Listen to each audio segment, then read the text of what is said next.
68세 박현수 씨는 아내의 장례식장에서 홀로 집으로 돌아가는 길에 문득 깨달았습니다. 평생 함께했던 사람이 없는 집에서 나는 과연 어떻게 살아야 할까? 그리고 3년 후 그는 완전히 다른 방식으로 행복을 찾게 됩니다. 이런 감동적인 이야기가 궁금하시다면 구독과 좋아요 버튼 꾹 눌러주세요. 여러분, 노후에 대해 생각해 보신 적 있으신가요? 젊을 때는 혼자서도 모든 걸 척척 해냈지만 나이가 들면 몸도 마음도 달라집니다. 계단 오르내리기가 힘들어지고 혼자 있는 시간이 길어질수록 외로움이 깊어집니다. 그래서 보통 세 가지 선택지를 고민하게 되죠. 자녀와 함께 살기, 간병인을 고용하기, 아니면 요양원 가기. 하지만 오늘 소개할 두 분은 이런 전통적인 방법이 아닌 완전히 새로운 길을 찾아낸 분들입니다. 첫 번째 주인공인 박현수 씨부터 만나보겠습니다. 박현수 씨는 평생을 대학 교수로 살아온 분입니다. 문학을 가르치며 수많은 제자들을 배출했죠. 아내와는 40년을 함께 살았습니다. 매일 아침 함께 커피를 마시고 저녁이면 산책을 나가는 그런 평범하면서도 행복한 일상이었어요. 그런데 3년 전 아내가 갑작스럽게 세상을 떠났습니다. 짧은 병원 생활 후 너무 갑작스럽게요.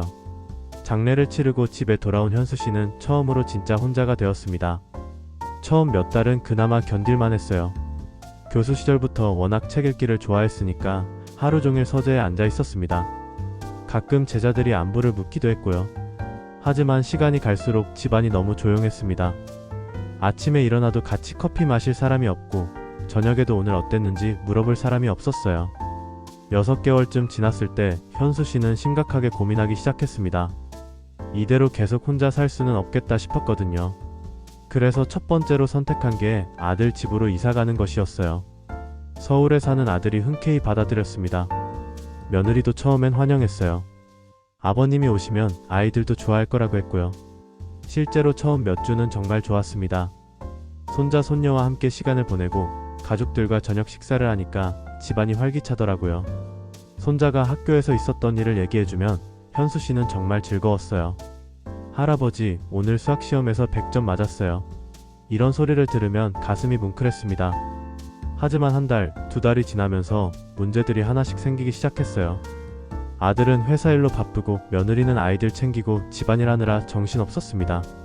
손자 손녀들도 처음에 신기함이 지나가니까 할아버지보다는 친구들과 놀고 싶어 했어요. 가장 큰 문제는 생활 패턴의 차이였습니다. 현수 씨는 일찍 일어나서 라디오를 들으며 차를 마시는 게 습관이었는데 가족들은 그 소리 때문에 잠을 못 잔다고 했어요. 저녁에는 뉴스를 보고 싶은데 아이들이 만화를 보고 싶어 했고요. 아버지, TV 소리 좀 줄여주세요. 아이들이 공부해야 해요. 네, 알겠습니다. 소금도 좀 적게 드세요. 혈압 때문에 걱정이에요. 그런 작은 지적들이 하나씩 쌓이면서 현수 씨는 점점 위축되기 시작했습니다. 내가 여기서 눈치를 보며 살고 있구나 하는 생각이 들었어요. 결정적인 사건이 있었습니다. 어느 저녁 손자가 친구를 집에 데려왔는데 그 아이가 현수 씨를 보고 이렇게 말했어요. 할아버지가 왜 여기 계세요? 우리 집엔 할아버지가 안 계시는데. 그 순간 현수 씨는 깨달았습니다. 아, 나는 여기서 손님이구나. 가족이지만 결국 남이구나. 그날 밤 아들과 진솔한 대화를 나눴습니다. 아빠 불편하세요? 아니다. 너희가 불편하잖니? 나도 적응이 쉽지 않고. 그렇게 현수 씨는 6개월 만에 다시 자신의 집으로 돌아왔습니다. 하지만 혼자 사는 것도 만만치 않았어요. 나이가 들면서 팔 힘도 약해지고 청소나 빨래 같은 집안일이 점점 버거워졌습니다. 그래서 두 번째로 선택한 게 간병인 서비스였어요. 완전히 같이 사는 게 아니라 주 5일 하루 3시간씩 와서 필요한 일들을 도와주는 방식이었습니다. 처음 온 간병인은 50대 중반의 경험 많은 분이었어요. 이름은 김순희 씨였습니다. 어르신, 제가 청소랑 빨래 정리해드릴게요. 장보기도 함께 가실래요? 고맙습니다. 혼자 하기엔 좀 힘들었거든요. 김순희 씨는 정말 성실했습니다. 집안을 깔끔하게 정리해주고 몸에 좋은 반찬도 만들어주었어요. 현수 씨와 대화도 잘 나눴고요. 어르신, 젊으셨을 때 교수셨다고 들었는데 어떤 과목 가르치셨어요? 문학이요. 주로 한국 현대문학을 가르쳤어요. 아, 그럼 책 정말 많이 읽으셨겠네요. 저는 책 읽는 걸 좋아하는데 요즘엔 시간이 없어서. 이런 식으로 자연스럽게 대화가 이어졌습니다. 현수 씨는 생각했어요. 아, 이 방법이 나한테 맞는 것 같다. 하지만 3개월쯤 지나니까 이것도 문제들이 생기기 시작했어요. 우선 비용이 만만치 않았습니다. 한 달에 120만원 정도 나갔는데 연금만으로는 부담스러웠어요. 더 큰 문제는 생활 방식의 차이였습니다. 김순희 씨는 설거지를 바로바로 하는 스타일이었는데 현수 씨는 차를 마신 후 컵을 책상에 두고 나중에 한꺼번에 하는 습관이 있었거든요. 어르신, 컵은 쓰고 나서 바로 씻는 게 좋아요. 벌레도 생기고. 아, 네, 알겠습니다. 작은 일이지만 이런 일들이 계속 반복되니까 현수 씨는 점점 불편해졌어요. 내 집에서도 내 마음대로 못하는 기분이었습니다. 그리고 6개월 후에 김순희 씨가 다른 일 때문에 그만두게 되었어요. 새로운 간병인과는 또 처음부터 적응해야 했습니다. 성격도 다르고 일하는 방식도 달랐거든요. 현수 씨는 생각했습니다. 간병인도 내 방법이 아니구나. 그래서 마지막으로 남은 선택지인 요양원을 알아보기 시작했어요. 집 근처에 평판 좋은 요양원이 있었는데 한 달 체험 프로그램이 있다고 해서 신청했습니다. 요양원 생활은 처음부터 쉽지 않았어요. 우선 시간표가 정해져 있었습니다. 오전 6시 기상, 6시 30분 세면, 7시 아침 식사, 9시 건강체조, 11시 취미활동. 현수 씨는 원래 밤늦게 자고 늦게 일어나는 스타일이었는데 여기서는 그럴 수가 없었어요. 룸메이트가 있어서 혼자만의 시간도 없었고요. 가장 힘든 건 자유로운 외출이 어렵다는 점이었습니다. 미리 신청서를 써야 하고 시간도 제한되어 있었어요. 어르신, 외출하시려면 하루 전에 미리 말씀해주세요. 보호자 동의도 필요하고요. 그냥 동네 산책도 못하는 건가요? 안전상 혼자는 안 되고 직원이나 다른 분과 함께 가셔야 해요. 현수 씨는 답답했습니다.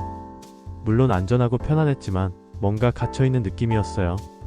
평생 자유롭게 살아온 사람에게는 너무 제약이 많았습니다. 한 달 체험을 끝내고 현수 씨는 결심했어요. 여기도 내 자리가 아니다. 그럼 도대체 어떻게 살아야 할까요? 현수 씨는 집에 돌아와서 심각하게 고민했습니다. 자녀와 함께 살기도, 간병인도, 요양원도 다 맞지 않았어요. 그러던 어느 날 우연한 계기로 새로운 가능성을 발견하게 되었습니다. 현수 씨네 옆집에는 30대 부부가 7살 딸과 함께 살고 있었어요. 부부 모두 맞벌이라 아이를 돌보는 게 쉽지 않았습니다. 특히 오후 4시에 유치원이 끝나는데 부모들은 6시까지 일을 해야 했거든요. 어느 날 현수 씨가 산책을 나갔다가 그 집 아이가 유치원 앞에서 혼자 기다리고 있는 걸 봤어요. 얘야, 왜 혼자 있니? 엄마 아빠가 아직 안 와요. 차로 데리러 오기로 했는데.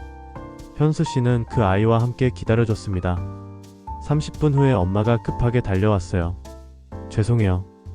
회의가 길어져서. 할아버지 고마워요. 그때 현수 씨에게 아이디어가 떠올랐습니다. 혹시 제가 평소에 아이 데리고 오는 걸 도와드릴까요?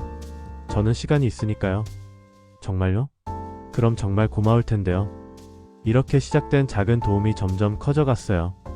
현수 씨는 매일 오후 4시에 유치원에 가서 아이를 데려왔습니다. 그리고 부모가 올 때까지 함께 시간을 보냈어요. 할아버지, 오늘 유치원에서 그림 그렸어요. 그래? 보여줄래? 아이는 현수 씨를 진짜 할아버지처럼 따랐고 현수 씨도 손녀가 생긴 것 같아서 행복했어요. 이웃 부부도 고마워했습니다. 저녁을 함께 먹자고 하기도 하고 현수 씨가 아플 때는 병원에 데려다 주기도 했어요. 할아버지, 감기 괜찮으세요? 제가 약국에서 약 사다 드릴게요. 고맙습니다.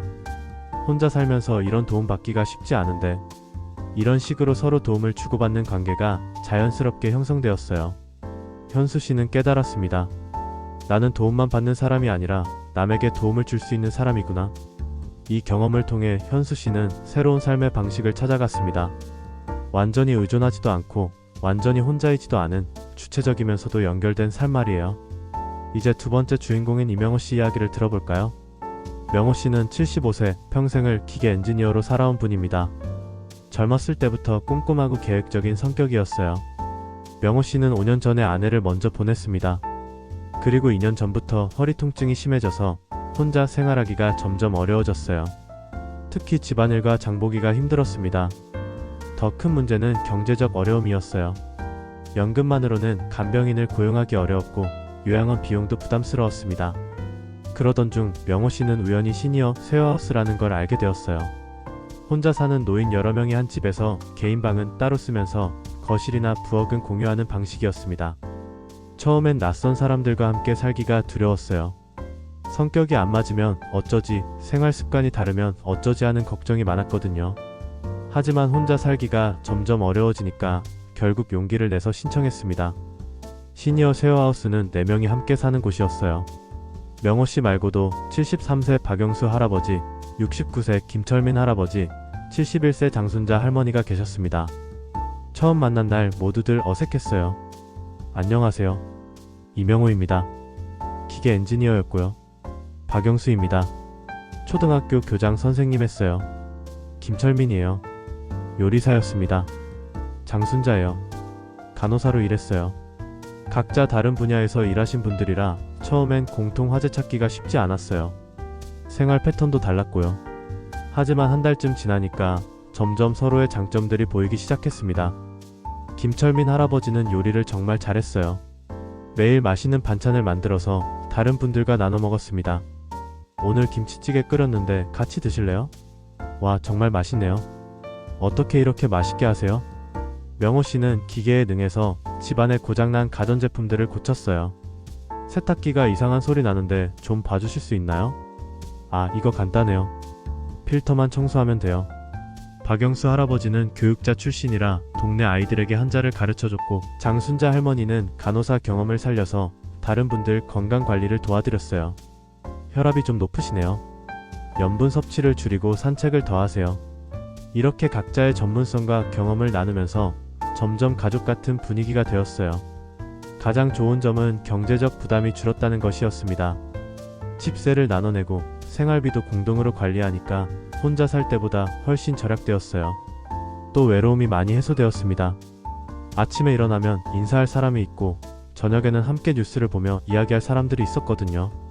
오늘 뉴스 보니까 물가가 또 올랐다네요. 그러게요. 우리가 젊었을 때보다 정말 많이 올랐어요. 물론 갈등이 아예 없지는 않았어요. 화장실 사용 시간이나 TV 채널 선택 같은 작은 문제들로 가끔 다툼이 있었습니다. 또 개인의 프라이버시를 지키는 것도 쉽지 않았어요. 혼자만의 시간이 필요할 때가 있는데 항상 다른 사람들과 함께 있어야 하니까요. 하지만 시간이 지나면서 서로 배려하는 방법을 찾아갔어요. 각자 개인 시간을 갖는 규칙을 만들고 공용 공간 사용에 대한 약속도 정했습니다. 그리고 6개월이 지나자 이들에게 새로운 기회가 생겼어요. 집 뒤쪽에 작은 텃밭을 만들 수 있는 공간이 있다는 걸 발견한 거예요. 텃밭 해볼까요? 저는 젊었을 때 농사 경험이 좀 있어요. 좋은 아이디어네요. 우리가 직접 키운 채소 먹으면 건강에도 좋을 것 같아요. 이렇게 시작한 텃밭 가꾸기가 이들에게 새로운 활력을 주었어요. 매일 아침물을 주고 잡초를 뽑고 성장하는 모습을 지켜보는 재미가 있었습니다. 상추가 이렇게 빨리 클 줄 몰랐네요. 토마토도 빨갛게 익어가고 있어요. 다음 주쯤엔 따먹을 수 있을 것 같아요. 텃밭에서 기른 채소들로 김철민 할아버지가 요리를 해주면 더욱 맛있었어요. 자신들이 기른 것들이라서 그런지 무엇보다 뿌듯했고요. 텃밭 활동이 소문나면서 동네 사람들도 관심을 보이기 시작했어요. 지나가다가 구경하기도 하고 농사 경험담을 나누기도 했습니다. 할아버지들 정말 잘 키우시네요. 어떻게 하면 이렇게 잘 자라요? 물을 많이 주되 뿌리가 썩지 않게 배수를 잘해야 해요. 이런 식으로 자연스럽게 동네 사람들과의 교류도 늘어났어요. 그리고 이들은 더 나아가 지역 사회 활동에도 참여하기 시작했어요. 동네 복지관에서 자원봉사를 하게 된 거예요. 명호 씨는 기계 수리 재능을 살려서 동네 어르신들의 고장난 가전제품을 고쳐드렸어요. 선풍기가 돌아가지 않는다고 하시네요. 한번 볼게요. 아, 이거 모터 부분에 먼지가 많이 쌓였네요. 청소하면 될 것 같아요. 박영수 할아버지는 한자 교실을 열어서 초등학생들을 가르쳤고, 장순자 할머니는 건강 상담을 해드렸어요. 요즘 무릎이 아프다고 하시는데 이런 스트레칭을 해보세요.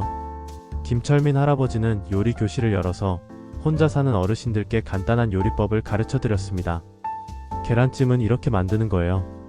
물 대신 우유를 넣으면 더 부드러워져요. 이렇게 자신들의 경험과 지식을 나누면서 이들은 큰 보람을 느꼈어요. 나이가 들어서도 사회에 도움이 되는 일을 할 수 있다는 게 정말 기뻤거든요. 또한 이런 활동들을 통해 새로운 사람들과 만나게 되면서 인간관계도 더 풍부해졌어요. 1년이 지나자 이들의 시니어 쉐어하우스는 동네에서 유명해졌어요. 다른 지역에서도 견학을 오고 비슷한 공동체를 만들고 싶어하는 분들이 조언을 구하러 왔습니다. 저희도 이런 공동체를 만들고 싶은데 어떻게 시작하면 좋을까요? 처음엔 서로를 이해하려고 노력하는 게 가장 중요해요. 각자 다른 배경을 가지고 있으니까요. 그리고 각자의 장점을 찾아서 서로 도움을 주고받는 관계를 만드는 게 중요하고요. 이들의 성공 사례를 보면서 주변에 혼자 사는 어르신들도 용기를 얻었어요. 혼자서만 외롭게 살 필요가 없다는 걸 깨달은 거죠. 현재 명호씨네 시니어 쉐어하우스는 2년째 성공적으로 운영되고 있어요. 물론 때때로 갈등도 있고 어려움도 있지만 전체적으로는 모두가 만족하며 살고 있습니다. 이제 박현수 씨와 이명호 씨의 이야기를 통해 우리가 배울 수 있는 교훈들을 정리해 보겠습니다. 첫 번째 교훈은 나이가 들어도 도움을 줄 수 있는 사람이 될 수 있다는 것입니다. 현수 씨는 이웃 아이를 돌봐주면서 명호 씨는 자신의 전문 지식을 나누면서 사회에 기여했어요. 노년기에는 도움만